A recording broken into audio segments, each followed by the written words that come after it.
there's been a lot of stuff going on in regards to what the hell is going to happen with Draymond.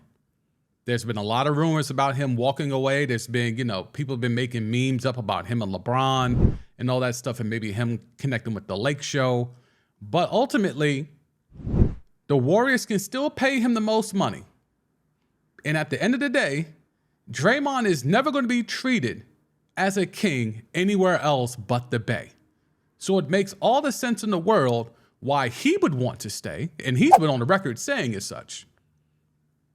To me, though, I don't know why the Warriors would do it. I have no idea why the Warriors would go and give Draymond the deal he's probably going to get, which is, if not a max, very close to it. Why would you do that at his big age? Because if you're trying to get back to where they were last year and beating Boston for the chip, another year of age and wear and tear on Draymond. Another year, and Klay is up for an extension. So Klay, you gonna max out Klay? We know Steph ain't going nowhere. Lifetime contract, even without signing one, right? But it's the Klay Draymond thing. How many more years you wanna run this back? How many more good years you think you can run back the Splash Brothers and then the trifecta here, and Iguodala's still hanging around too?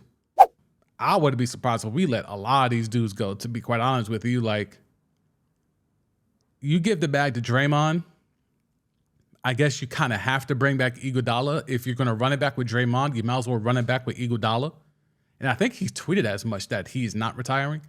But JaMychal Green and all these other dudes who ain't really that significant, it's time to unleash the youngins, Steve Kerr. JaMychal Green, okay, you got Kuminga, who can give you similar types production and could grow to be a better player than JaMychal Green if you unleash him. Dante DiVincenzo, at the bread he's going to want, I think you can get better production or similar, if not better production, with Moses Moody. And if it's not going to be Kuminga, then maybe you dust off Patrick Baldwin Jr., who can go. He's a bucket. He's very much like a Michael Porter Jr. And then Ryan Rollins can also be in this mix for that two-guard spot. So again, they go too deep at positions where they have, free agents at.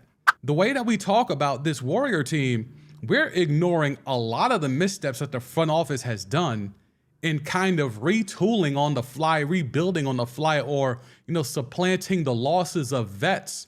Otto Porter left last year. Like, you're supplanting those guys with, a Kuminga, with a Moses Moody, with a Ryan Rollins, with a Patrick Baldwin Jr., but they're not getting no run here. Golden State's young players grumbled that they weren't getting enough opportunities. And when the youngins complained about inconsistent playing time, veterans scratched their heads, wondering why their tales of yesteryear weren't resonating. So here's how they tried to sell this with the youngins. Guys like Iguodala, because if you remember, when Steve Kerr got there, Iguodala was a starter. And Kerr moved Iguodala to the bench in favor of Harrison Barnes. And then that's kind of when that lineup of depth thing kind of really formulated and took on itself, right? So him and other guys that were vets, Otto Porter, not necessarily Glove Jr., he's still relatively young. But, all the vets that they have had come through there, they all have been really trying to sit down with these youngins and schooled into the game of, we know you want to hoop, but buy your time, learn by watching, learn and practice, whatever. Trying to say, look, you're going to get your time, but you just got to hold it down. But apparently these youngins, these youngins are different, bruh. These youngins are different. They're really not out here trying to wait. So the departures of Otto Porter, Juan Toscano-Anderson, and Glove Jr., three figures in the locker room who had respect of both the young players and the veterans, further widened the divide. So essentially the locker room in the Bay is basically the old heads and the youngins.